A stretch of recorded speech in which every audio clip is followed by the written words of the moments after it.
नमस्कार शेतकरी मित्रांनो, कांदा उत्पादक शेतकरी बांधवांसाठी आताच्या क्षणाची सर्वात महत्त्वाची आणि मोठी बातमी. कांदा वसुंधरावरील कांद्याच्या भावात वाढ होणार तर कधी होणार, किती होणार, कशामुळे होणार, काय महत्त्वाचे कारण, सविस्तर थोडक्यात संपूर्ण अपडेट बातमी आपण व्हिडिओच्या माध्यमातून जाणून घेण्याचा प्रयत्न करणार. तरी महाराष्ट्रातील तमाम कांदा उत्पादक शेतकरी बांधवांना एकच विनंती, व्हिडिओ शेवटपर्यंत बघा. अतिशय महत्त्वाचा व्हिडिओ जर आवडला तर नक्कीच लाईक करा. सांगा चॅनल नवीन असाल तर माझा शेतकरी युट्यूब चॅनलला सबस्क्राईब करून जवळ असलेला बेल आयकॉन म्हणजे घंटा असं नका, जेणेकरून नोटिफिकेशन तुमच्यापर्यंत पोहोचते. चला तर मित्रांनो, व्हिडिओला सुरुवात करतो आहे.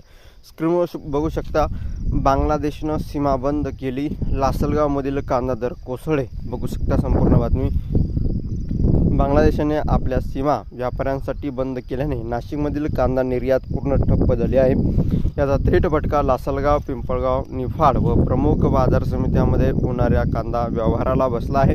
येथील बाजार समितीत गत आठवड्यात 2500 ते 3200 रुपयाचा विकला जाणारा कांदा निर्यात बंद झाल्याने थेट 1200 ते 1500 रुपयावर आला आहे. विशेष म्हणजे नाशिक जिल्हा देशातील कांद्याचा प्रमुख पुरवठादार आहे. येथून होणाऱ्या निर्यातीवर संपूर्ण व्यापारी साखळी अवलंबून आहे. परंतु बांगलादेश सरकारकडून अनपेक्षित निर्णय घेत कांद्याची वाहतूक सीमेजवळ थांबवण्यात आली आहे. परिणामी ट्रकमधील कांदा खराब होण्याची भीती आहे. भारतीय शेतकऱ्यांच्या आर्थिक सुरक्षिततेसाठी आंतरराष्ट्रीय व्यापार धोरणात पारदर्शकता आणि स्थिरता हवी. कांद्यासारख्या जीवनावश्यक वस्तूचा राजकीय किंवा धोरणात्मक बळी होऊ नये हीच काळाची गरज आहे. दरम्यान सध्या बांगलादेशमध्ये तेथील स्थानिक कांद्याची आवक सुरू आहे. मात्र भारत सोडून बांगलादेशला दुसऱ्या कोणत्याही देशाकडून कांदा परवडणारा नाही, कारण वाहतूक खर्च भारताच्या तुलनेत जास्त आहे.